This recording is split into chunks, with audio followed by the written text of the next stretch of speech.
हाय दोस्तों, मैं हूं रोहित और स्वागत करता हूं आपका अपने चैनल एस फॉर स्टडीज़ में।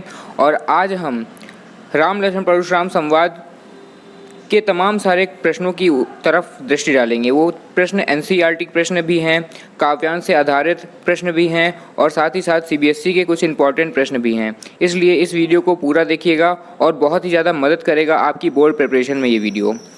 और इसके पहले हमने राम लक्ष्मण परशुराम संवाद का पूरा लाइन बाय लाइन एक्सप्लेनेशन, तमाम सारे वर्ड्स मीनिंग्स जो आपको बोलने और समझने में कठिन लगते हैं वो सारे हमने बताए थे। इसको बहुत अच्छी तरीके से एक्सप्लेन किया था, 2 पार्ट में वीडियो बनाया था जिसकी लिंक आपको इस वीडियो के डिस्क्रिप्शन बॉक्स में मिल जाएगी। उस वीडियो को ज़रूर से ज़रूर देखिएगा और इस वीडियो को पूरा ज़रूर से ज़रूर देखिएगा। तो चलिए शुरू करते हैं अपने प्रश्नों से।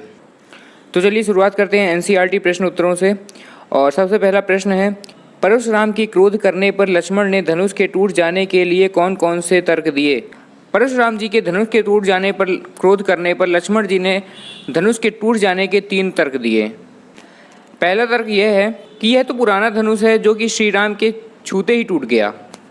दूसरा तर्क लक्ष्मण जी ने यह दिया कि यह एक पुराना धनुष है, आप इसमें इतनी ज़्यादा ममता क्यों दिखा रहे हैं? इसके टूट जाने से आपको क्या लाभ, क्या हानि? लक्ष्मण जी ने तीसरा तर्क यह दिया कि बचपन में हमने तमाम सारे धनुष तोड़े, तब आपने या किसी ने इतना क्रोध नहीं किया, और इस पुराने धनुष के टूट जाने पर ही इतना क्रोध क्यों? दूसरा प्रश्न, परशुराम के क्रोध करने पर राम और लक्ष्मण की जो प्रतिक्रियाएं हुईं, उनके आधार पर दोनों के स्वभाव की विशेषताएं अपने शब्दों में लिखिए। श्री राम का स्वभाव कोमल और विनयशील था, क्योंकि वो पूरे संवाद में विनम्रता के साथ बोले। श्री राम जी के वचन परशुराम जी की क्रोध की अग्नि में जल के समान थे। श्री राम मर्यादा पुरुषोत्तम थे, इसी कारण उनके मन में बड़ों के प्रति आदर और सम्मान था। लक्ष्मण जी का स्वभाव श्री रामचंद्र जी के स्वभाव से एकदम विपरीत था। लक्ष्मण जी का स्वभाव क्रोधी और तेज था, क्योंकि लक्ष्मण जी वीर, निडर और साहसी थे। उनके वचन कड़वे थे और अग्नि में घी का काम कर रहे थे। चौथा प्रश्न, परशुराम ने अपने विषय में सभा में क्या क्या कहा? परशुराम जी ने सभा में अपने बारे में महत्वपूर्ण 4 बातें बताईं। पहली बात उन्होंने यह बताई कि वो बाल ब्रह्मचारी हैं और अत्यंत क्रोधी स्वभाव के हैं। दूसरी बात उन्होंने यह बताई कि वो क्षत्रिय कुल का नाश करने वाले हैं। उन्होंने कई बार पृथ्वी को राजाओं से रहित किया है और उसे ब्राह्मणों को दान में दिया है। तीसरी बात उन्होंने यह बताई कि उन्होंने अपने फरसे से सहस्त्रबाहु की भुजाओं को काटा था।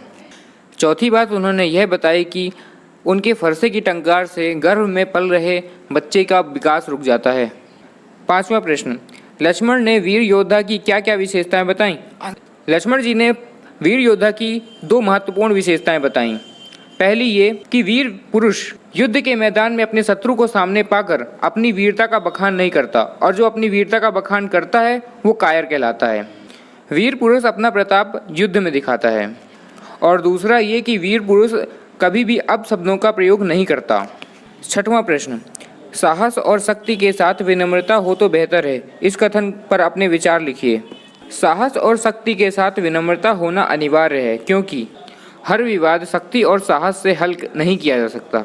कई विवादों में शत्रु से विनम्रता से बात करने या सुलह करने से विवादों को टाला जा सकता है, और अगर आप सही हों और सामने वाला ना माने तब शक्ति का प्रयोग अनिवार्य हो जाता है। दोस्तों, प्रश्न 7वां आपको हमारे 2 पार्ट में जो वीडियो है राम लक्ष्मण परशुराम संवाद का लाइन बाय लाइन एक्सप्लेनेशन, उसको देख के समझ में आ जाएगा। वीडियो की लिंक आपको डिस्क्रिप्शन में मिल जाएगी। 8वां प्रश्न, पाठ के आधार पर तुलसी के भाषा सौंदर्य पर 10 पंक्तियाँ लिखिए। प्रस्तुत पाठ रामचरितमानस के बालकांड से लिया गया है। इसमें अवधी भाषा का प्रयोग हुआ है, इसमें वीर रस का प्रयोग हुआ है, उत्प्रेक्षा अलंकार, उपमा अलंकार, रूपक अलंकारों का प्रयोग हुआ है। संवाद को श्री गोस्वामी तुलसीदास जी द्वारा लिखा गया है। 9वां प्रश्न, इस पूरे प्रसंग में व्यंग का अनूठा सौंदर्य है, उदाहरण के साथ स्पष्ट कीजिए। इस प्रसंग में हर जगह व्यंग है। पूरे प्रसंग में जब भी कहीं भी परशुराम जी अपनी वीरता का व्याख्यान करते हैं तब लक्ष्मण जी उन पर व्यंग करते हैं। यह पूरा प्रसंग व्यंग्यों से भरा हुआ है, इसमें अधिक मात्रा में व्यंग है।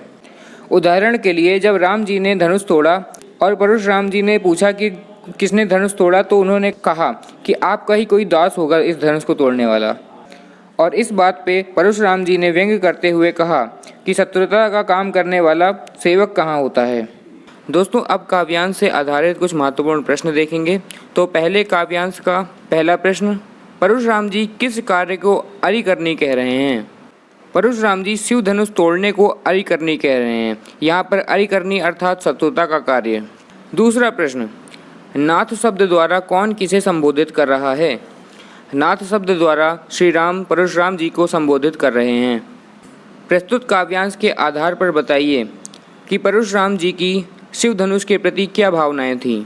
वह शिव धनुष परशुराम जी के आराध्य शिव जी का था। जो भी उस शिव धनुष को क्षति पहुंचाएगा वो सहस्त्रबाहु के समान परशुराम जी का दुश्मन होगा। चौथा प्रश्न, काव्यांश के आधार पर श्री राम के स्वभाव की दो विशेषताओं का उल्लेख करें। श्री राम की पहली स्वाभाविक विशेषता यह है कि उनका स्वभाव कोमल और विनयशील है। दूसरी विशेषता यह है कि उनके हृदय में बड़ों के प्रति आदर और सम्मान है। पांचवा प्रश्न, लक्ष्मण जी ने शिव धनुष की तुलना किससे की। लक्ष्मण जी ने शिव धनुष की तुलना सामान्य धनुषों से की। अब बढ़ते हैं दूसरे काव्यांश के प्रश्नों की तरफ। पहला प्रश्न है, लक्ष्मण के वचनों का परशुराम के ऊपर क्या प्रभाव पड़ा। लक्ष्मण जी के वचन आग में घी डालने का काम कर रहे थे। परशुराम जी पहले से ही बहुत क्रोधित थे और लक्ष्मण जी के वचनों को सुनकर वो और भी क्रोधित हो गए। दूसरा प्रश्न, लक्ष्मण जी के अनुसार श्री राम शिव धनुष तोड़ने के जिम्मेदार क्यों नहीं थे। लक्ष्मण जी के अनुसार शिव धनुष काफ़ी पुराना था और श्री राम जी के हाथ लगाते ही टूट गया था, इसलिए श्री राम शिव धनुष टूटने के जिम्मेदार नहीं थे। तीसरा प्रश्न, परशुराम जी ने कहा कि शिव धनुष कोई साधारण धनुष नहीं है। इस पर लक्ष्मण जी ने क्या कहा। लक्ष्मण जी ने परशुराम जी की बात का उत्तर देते हुए कहा कि उनके लिए तो सभी धनुष इस संसार में समान हैं। चौथा प्रश्न, भुज बल भूमि भूप बिनु कीन्ही में कौन सा अलंकार है। इस पंक्ति में अनुप्रास अलंकार है क्योंकि यहाँ पर भाव की आवृत्ति कई बार हुई है। पांचवा प्रश्न, परशुराम जी ने परशु की क्या विशेषताएं बताईं। परशु परशुराम जी के फरसे का नाम है। परशुराम जी ने कहा कि उनका फरसा अत्यंत खतरनाक है क्योंकि इसी फरसे से उन्होंने सहस्त्रबाहु की भुजाओं को काटा था और फरसे की टंकार से गर्भ में पल रहे बच्चे का विकास रुक जाता है। अब शुरू करते हैं काव्यांश 3। काव्यांश 3 का पहला प्रश्न, रघुकुल की परंपरा की क्या विशेषता बताई गई है।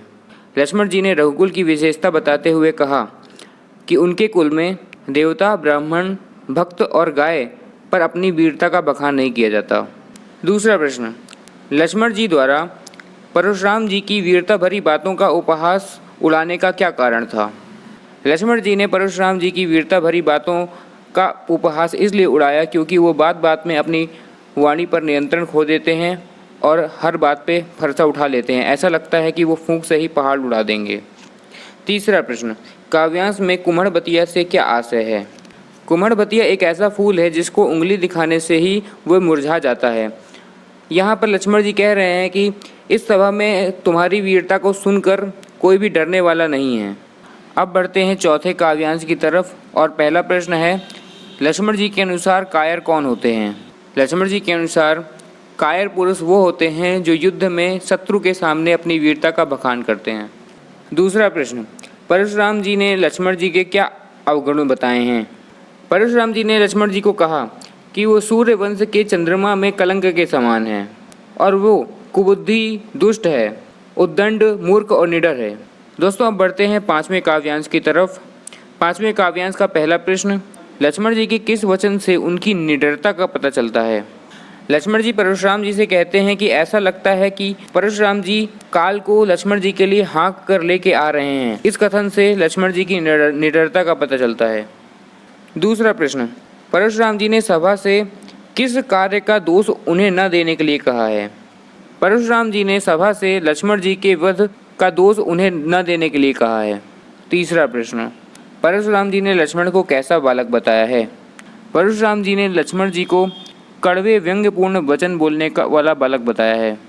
चौथा प्रश्न, परशुराम जी के वचनों को सुनकर विश्वामित्र जी ने अपने हृदय में क्या कहा। परशुराम जी के वचनों को सुनकर विश्वामित्र जी अपने हृदय में हंसकर बोले कि परशुराम जी को सब जगह हरा ही हरा सूझ रहा है। वो राम और लक्ष्मण को एक गन्ने की खांड समझ रहे हैं जो मुंह में डालते ही पिघल जाती है। पर वह है लोहे की तलवार। वो राम लक्ष्मण को एक साधारण बालक समझ रहे हैं, लेकिन वो असाधारण है। तो दोस्तों अब हम बढ़ते हैं छठे काव्यांश की तरफ। छठे काव्यांश का पहला प्रश्न है कि सभा में हाय हाय क्यों मची। जब परशुराम जी ने लक्ष्मण जी को मारने के लिए अपने फरसे को उठाया, तब लक्ष्मण जी के वध की संभावना से सभा में हाय हाय की पुकार आने लगी। दूसरा प्रश्न, लक्ष्मण जी की किस बात को सुनकर सभा में उपस्थित लोग यह अनुचित है, यह अनुचित है कहकर पुकारने लगे। जब परशुराम जी ने लक्ष्मण जी को मारने के लिए फरसा उठा लिया, तब लक्ष्मण जी ने कहा कि आप बार बार फरसा उठा रहे हैं और वह केवल ब्राह्मण होने की वजह से आपसे युद्ध नहीं कर रहे हैं। इस बात को सुनकर सभा यह अनुचित है, यह अनुचित कहकर पुकारने लगी। अब इस वीडियो में हम आगे कुछ इंपॉर्टेंट CBSE क्वेश्चंस देखेंगे। तो पहला प्रश्न है, स्वयंवर स्थल पर परशुराम जी ने धनुष तोड़ने वाले को किस तरह धमकाया। परशुराम जी शिव भक्त थे, इसलिए उन्होंने शिव धनुष को तोड़ने वाले को धमकाते हुए कहा कि शिव धनुष तोड़ने वाला सहस्त्रबाहु के समान उनका दुश्मन है, और यह भी कहा कि जिसने भी शिव धनुष को तोड़ा है वो इस सभा से अलग हो जाए, नहीं तो वो यहाँ पर उपस्थित सभी राजाओं को मार देंगे। दूसरा प्रश्न, लक्ष्मण जी कौन थे और उनका परशुराम जी से वाद विवाद करना क्यों आवश्यक हो गया। लक्ष्मण जी श्री राम के छोटे भाई थे और लक्ष्मण जी की श्री राम पर अपार श्रद्धा थी। जब परशुराम जी श्री राम को शिव धनुष तोड़ने का अपराधी घोषित कर रहे थे, ऐसे में लक्ष्मण जी का परशुराम जी से वाद विवाद करना आवश्यक हो गया। तीसरा प्रश्न, लक्ष्मण जी परशुराम जी की अहंकार भरी बातों को क्यों सह रहे थे। लक्ष्मण जी परशुराम जी की अहंकार भरी बातों को इसलिए सह रहे थे क्योंकि परशुराम जी एक ब्राह्मण थे और रघुकुल की परंपरा के अनुसार ब्राह्मण, देवता, भक्त और गाय पर वीरता नहीं दिखाई जाती। चौथा प्रश्न, सूरवीर और कायर में क्या अंतर होता है। सूरवीर व्यक्ति रणभूमि में अपने पराक्रम और प्रताप के माध्यम से अपनी वीरता का बखान करते हैं, वहीं कायर व्यक्ति रणभूमि में अपने शत्रु को सामने पाकर अपनी वीरता का बखान करते हैं। पांचवा प्रश्न, जब परशुराम जी ने शिव धनुष तोड़ने वाले के बारे में पूछा तो श्री राम ने सीधा उत्तर न देकर उन्हें यह क्यों कहा कि शिव धनुष को तोड़ने वाला आपका ही कोई दास होगा। परशुराम क्रोधी स्वभाव के थे और उनके आराध्य शिव जी के धनुष के टूट जाने के बाद वो अति क्रोधित हो गए और इस क्रोध को श्री राम जी ने पहचान लिया था। इस कारण श्री राम जी ने ऐसे विनयशील वचन बोले जो परशुराम की क्रोध अग्नि में जल का कार्य कर रहे थे। S4 स्टडीज चैनल को सब्सक्राइब करें, बेल आइकन को प्रेस करें। तो दोस्तों आशा करते हैं आपको ये full practice video Ram Lakshman Parshuram संवाद का समझ में आ गया होगा। हमने इस वीडियो के पहले राम लक्ष्मण परशुराम संवाद का line by line explanation video भी बनाया था।